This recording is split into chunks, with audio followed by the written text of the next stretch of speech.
Repetition and the new. So we are back to Chesterton's notion of concealing a body in a pile of corpses. When one condemns Heidegger's entire philosophical edifice as fascist, one masks one's inability to identify one corpse. The single ideological feature which gave a fascist touch to all others, by constructing a pile of corpses called Heidegger's fascist thought. In this way, one concedes too much to the enemy. There is nothing inherently fascist in the notions of decision, repetition, assuming one's identity, and so forth, or closer to ordinary politics, in the notions of mass discipline, sacrifice of the individual for the collective, and so forth. In short, one should not allow the enemy to define the terrain of the battle and its stakes, so that we end up abstractly opposing him, supporting a negative copy of what he wants. To be clear and brutal to the end, there is a lesson to be learned from Hermann Göring's reply in the early 1940s to a fanatical Nazi who asked him why he protected a well-known Jew from deportation. "In this city, I decide who is a Jew." An answer, incidentally, attributed already to many other German figures who protected their privileged Jews, from Bismarck to Karl Lueger. In this city, it is we who decide what is left, so we should simply ignore liberal accusations of inconsistency.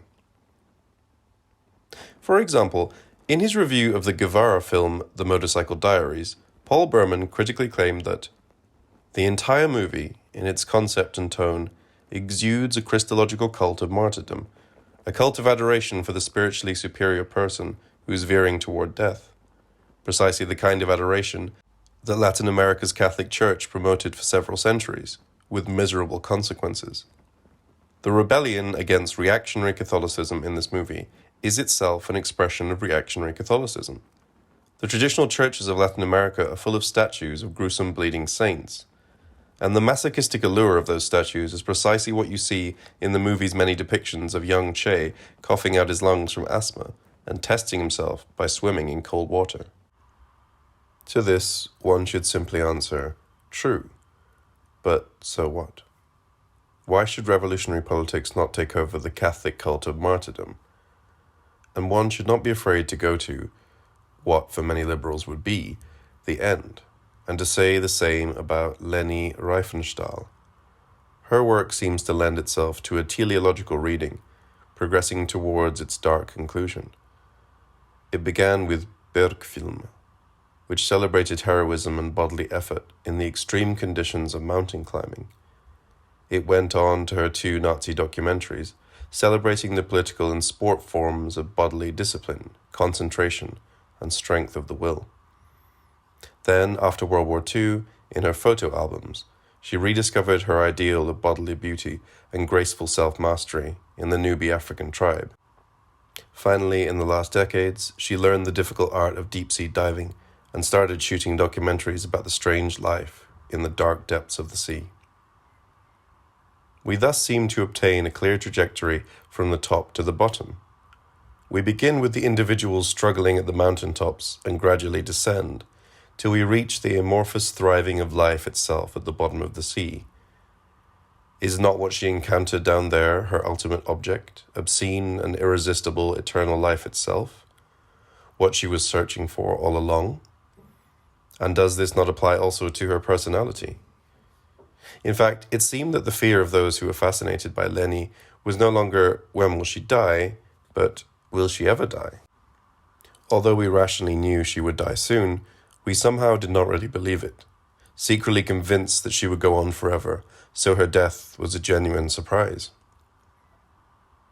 This continuity is usually given a proto-fascist twist, as in the exemplary case of Susan Sontag's famous essay on Riefenstahl, Fascinating Fascism. The idea here is that even her pre- and post-Nazi films articulate a vision of life which is proto-fascist. Riefenstahl's fascism is deeper than her direct celebration of Nazi politics. It resides already in her pre-political aesthetics of life, in her fascination with beautiful bodies displaying their disciplined movements. Perhaps it is time to problematize this topos. Let us take Das blaue Licht, Is it not possible to read the film also in exactly the opposite way? Is Junta, the lonely and wild mountain girl, not an outcast who almost becomes the victim of a pogrom by the villagers in a manner which cannot but remind us of anti-Semitic massacres?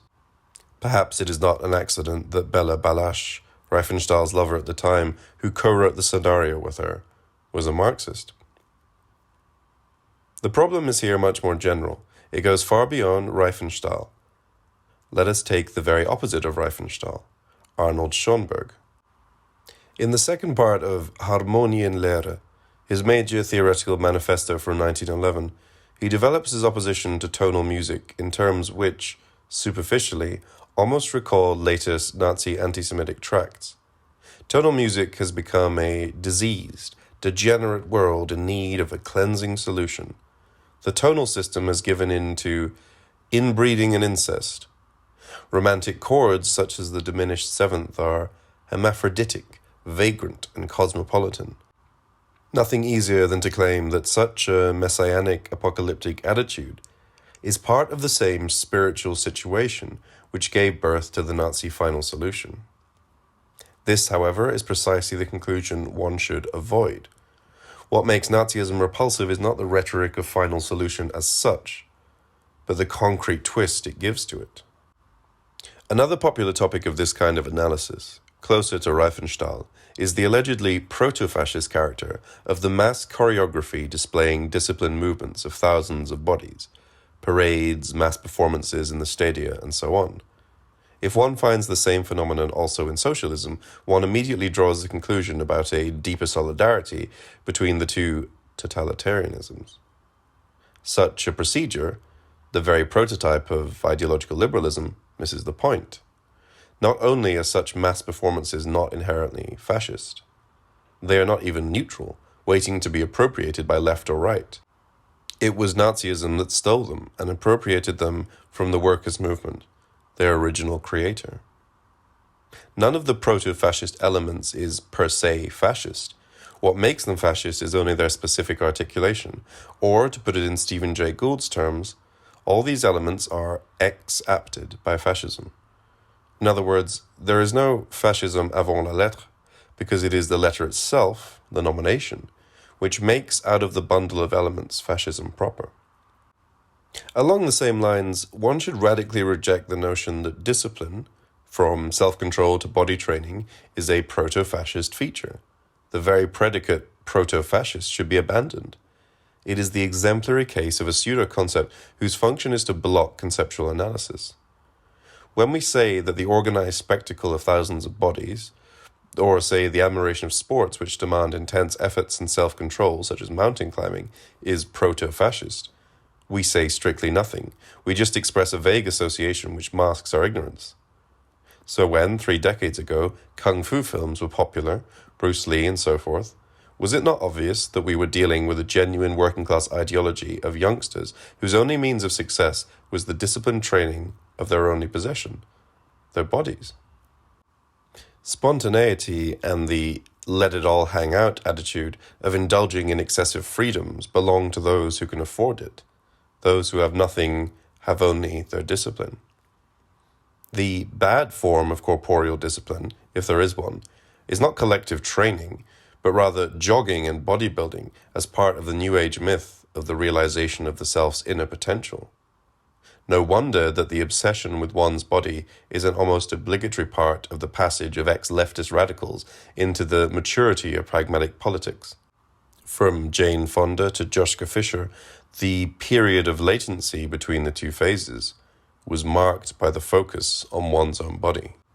So, back to Riefenstahl, what this means is not that one should dismiss her Nazi engagement as a limited and unfortunate episode. The true problem is to sustain the tension which cuts through her work, the tension between the artistic perfection of her procedures and the ideological project which co-opted them. Why should her case be different from that of Ezra Pound, W.B. Yeats, and other modernists with fascist tendencies, who long ago became part of our artistic canon? Perhaps the search for the true ideological identity of Riefenstahl is misleading. There is no such identity. She was genuinely inconsistent, blown this way and that as she was caught up in a conflictual force field. To return to Heidegger, in his Nazi engagement, he was not totally wrong. The tragedy is that he was almost right, deploying the structure of a revolutionary act and then distorting it by giving it a fascist twist. Heidegger was closest to truth precisely where he erred most, in his writings from the late 1920s to the mid-1930s. Our task, thus, is to repeat Heidegger and retrieve this lost dimension, potential, of his thought. In 1937 to 38, Heidegger wrote, "What is conservative remains bogged down in the historiographical. Only what is revolutionary attains the depth of history." Revolution does not mean here mere subversion and destruction, but an upheaval and recreating of the customary, so that the beginning might be restructured. And because the original belongs to the beginning, the restructuring of the beginning is never the poor imitation of what was earlier. It is entirely other and nevertheless the same. In itself, is this not a wholly pertinent description of the revolution along Benjaminian lines? Recall the example provided by Walter Benjamin. The October Revolution repeated the French Revolution, redeeming its failure, unearthing and repeating the same impulse. Already, for Kierkegaard, repetition is inverted memory, a movement forward, the production of the new, and not the reproduction of the old.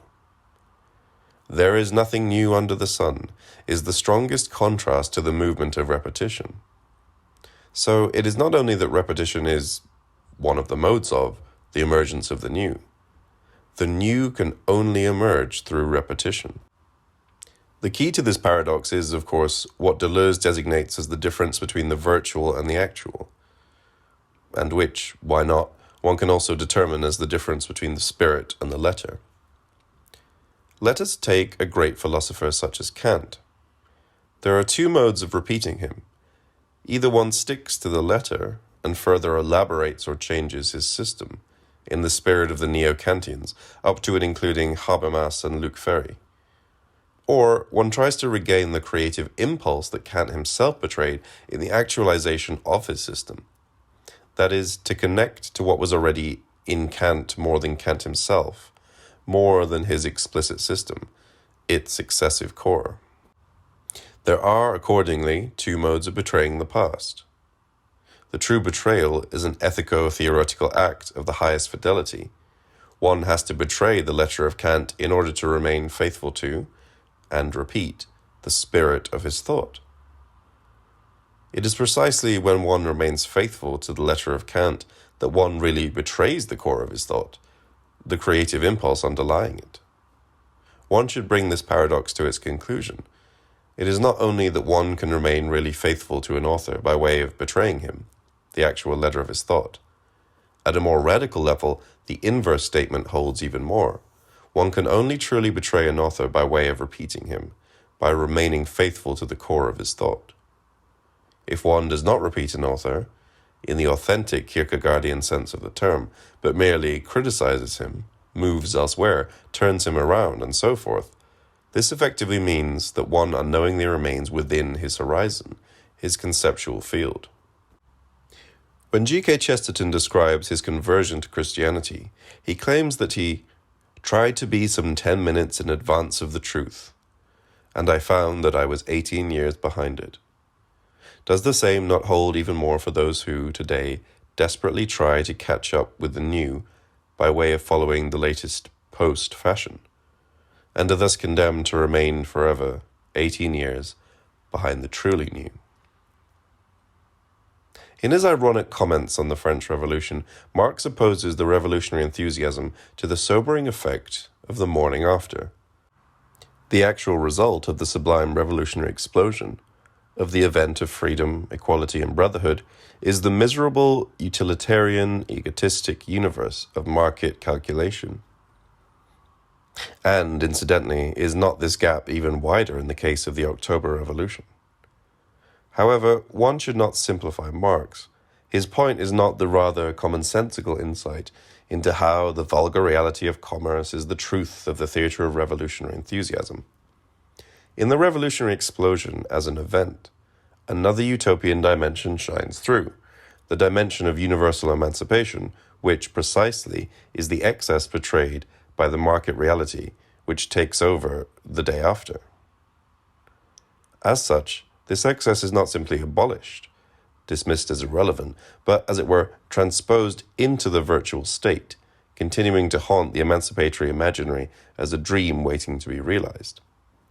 The excess of revolutionary enthusiasm over its own actual social base, or substance, is thus literally that of an attribute effect over its own substantial cause, a spectral event waiting for its proper embodiment.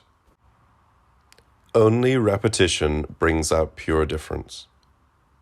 When, in his famous analysis in Being in Time, Heidegger describes the X-static structure of Dasein's temporality as the circular movement which goes from future through the past to the present, it is not enough to understand this as a movement in which I, starting from the future, the possibilities open to me, my projects and so on, go back to the past, analyze the texture of the historical situation into which I was thrown, in which I find myself, and from there engage in my present in order to realize my projects.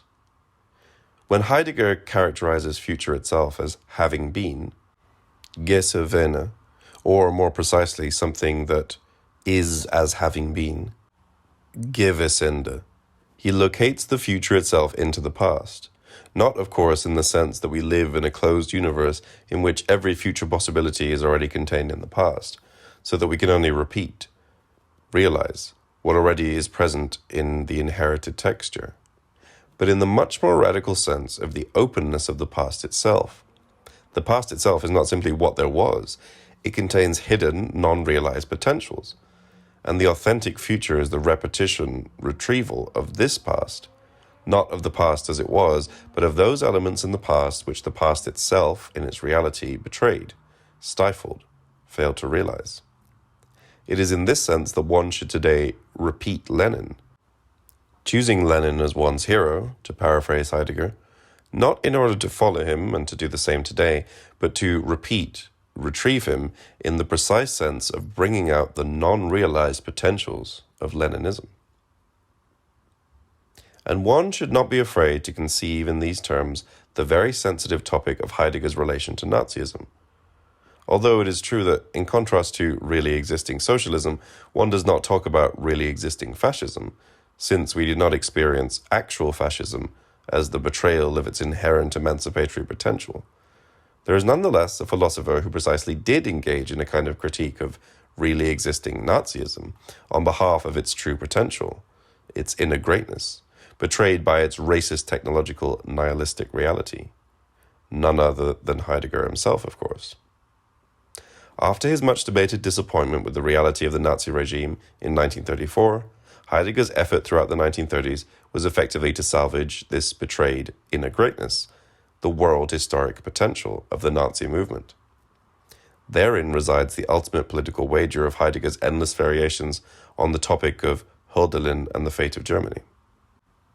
According to the memoirs of a leading member of the German student movement in the late 1960s, a delegation of student protesters visited Heidegger in 1968, and he professed his full sympathy and support for the students, claiming that they were doing then what he had tried to do in 1933 as rector in Freiburg, although from a different political position. One should not dismiss this claim as Heidegger's hypocritical illusion. What Heidegger was looking for in Nazism, to avoid a misunderstanding, not only due to an accidental error in his personal judgment, but due to the flaws of his theoretical edifice itself, was a revolutionary event, so that even some measures he imposed on the Freiburg University during his brief tenure as its rector bear witness to his intention to enact there a kind of cultural revolution, bringing students together with workers and soldiers, which in itself is not a fascist measure, but something Maoists tried to do in the Cultural Revolution. One is thus tempted to apply to Heidegger André Gide's sarcastic comment as regards Théophile Gautier.